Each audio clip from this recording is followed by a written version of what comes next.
வணக்கம். இன்றைக்கி சமைக்க போகிறது சைவ பொரிச்ச முட்டை. அதை எப்படி செய்யலாம் வாங்க வீடியோக்குள்ளே போகலாம். இன்றைக்கி நான் வித்தியாசமாக சைவ பொரிச்ச முட்டை செய்ய போகிறேன். அதுக்கு தேவையான பொருட்களை இப்போ நம்ம பார்க்கலாம். நான் 1 கப்பு கடலை மாவு எடுத்திருக்கேன்.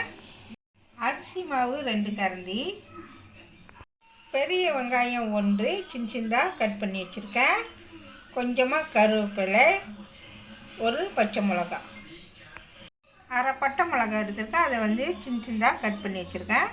1/4 teaspoon baking powder, 1/4 spoon pepper, உப்பு தேவையான அளவு எண்ணெய், தேவையான அளவு தண்ணீர். ஓகேவா, இப்போ வாங்க எப்படி செய்யலான்னு பார்க்கலாம். இப்போ நான் ஒரு பவுல் எடுத்திருக்கேன். இது 1 கப்பு கடலை மாவு. இதை சலிச்சிட்டு இதில் போட்டிருக்கோம். ஓகேவா, போட்டாச்சு. இது கூட 2 கரண்டி அரிசி மாவு சேர்க்குறேன். சேர்த்து நல்லா மிக்ஸ் பண்ணிக்குவோம். நல்லா மிக்ஸ் பண்ணிக்குவோம். ஓகேவா, இப்போ என்ன செய்யப்போன்னா, இது கூட வெங்காயம், கருவேப்பிலை, பச்சை மிளகா, இது 3 இதில் போட்டுருவோம். ஓகேவா, அது கூட பட்டை மிளகா, இது ஆப்ஷன் தான், போடணுன்னு நினச்சிங்க போட்டுக்குங்க.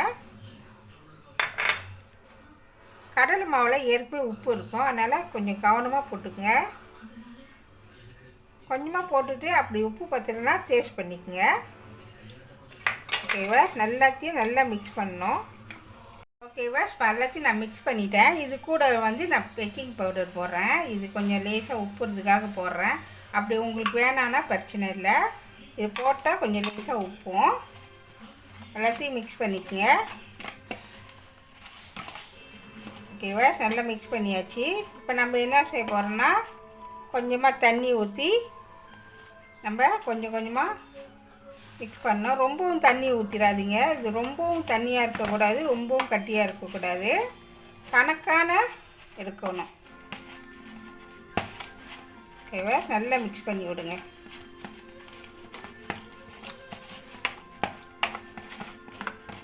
ஓகேவா, நல்லா மிக்ஸ் பண்ணுங்கள். இன்னும் கொஞ்சம் தண்ணி ஊற்றுங்க.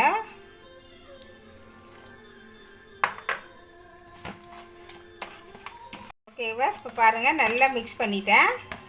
இந்த மாதிரி தான் இருக்கணும், இப்படி தான் இருக்கணும். பாருங்கள், இப்படி தான் இருக்கணும்.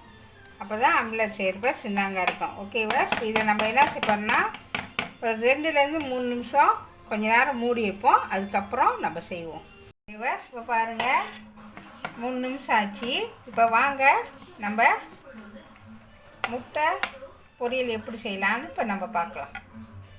ஓகேவா, இப்போ நான் தோசைக்கல் நான் வச்சுருக்கேன். இப்போ இது நம்ம எண்ணெய் சேர்க்க போகிறோம்.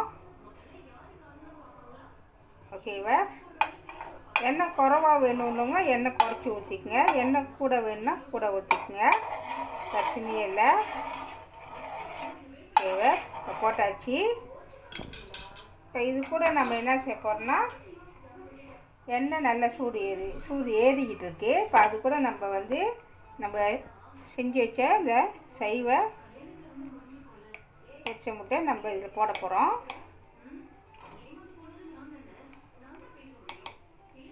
ஓகேவா, போட்டு இப்படி நம்ம செய்யணும்.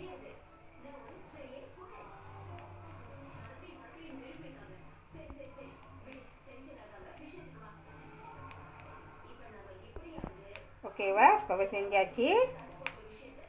இப்படி நம்ம லேசாக அப்படி தட்டி விடணும். ஓகேவா, இப்போ போட்டாச்சு. இப்போ நல்லா அடியில் நல்லா வேகட்டும்.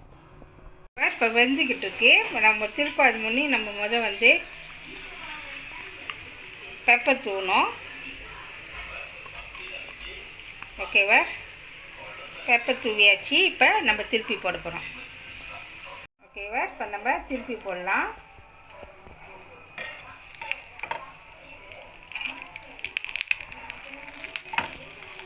ஓகேவா, இப்போ பாருங்கள், நான் திருப்பி போட்டுட்டேன். ஓகேவா, இப்போ பாருங்கள், நான் திருப்ப போகிறேன். இது வந்து சைவக்காரங்களுக்கு ரொம்ப, இப்போ யார் யார் சைவமாக இருக்காங்களோ அவங்களுக்கு வந்து இது ரொம்ப நல்லது. வீட்டில் செஞ்சு பார்த்து சாப்பிட்லாம், டேஸ்ட்டாகவும் இருக்கும். இப்போ பாருங்கள் முட்டை மாதிரியே இருக்குது. இப்போ ரெடி ஆகிடுச்சு. ஏன்னா இது கடல் மாவுனால ரொம்ப லேட்டாக வேகும், அதனால் கவனமாக வேக வச்சுடுங்க. ஓகேவா? இப்போ ரெடி ஆகிடுச்சு, எடுத்துடலாம். ஓகேவா? இப்போ பாருங்கள் சைவ முட்டை பொரியல் ரெடி ஆயிடுச்சு. இது கண்டிப்பாக வந்து சைவக்காரங்களுக்கு என்ன செய்யணும்னு தெரியாமல் இருக்கும். இது வந்து ஒரு ரெசிபியாக எடுத்து வீட்டில் செஞ்சு சாப்பிட்டு பாருங்கள், நல்லாயிருக்கும். இப்போ பாருங்கள் நான் செஞ்சு முடிச்சிட்டேன். இது வந்து வெளியே, இது நடுவில் பின்னால் திருப்பி போட்டால் இந்த மாதிரி தான் இருக்கும், முட்டை ஸ்டைலில் இருக்கும். ஓகேவா? இப்போ பாருங்கள் நான் செஞ்சிட்டேன். வீட்டில் கண்டிப்பாக செஞ்சு பார்த்துட்டு எப்படி இருக்குன்னு சொல்லி எனக்கு காமெண்ட் பண்ணி லைக் பண்ணுங்கள். சுவையான சைவ பொரிச்ச முட்டை ரெடி ஆயிடுச்சு. இதை கண்டிப்பாக வீட்டில் செஞ்சு பாருங்கள்.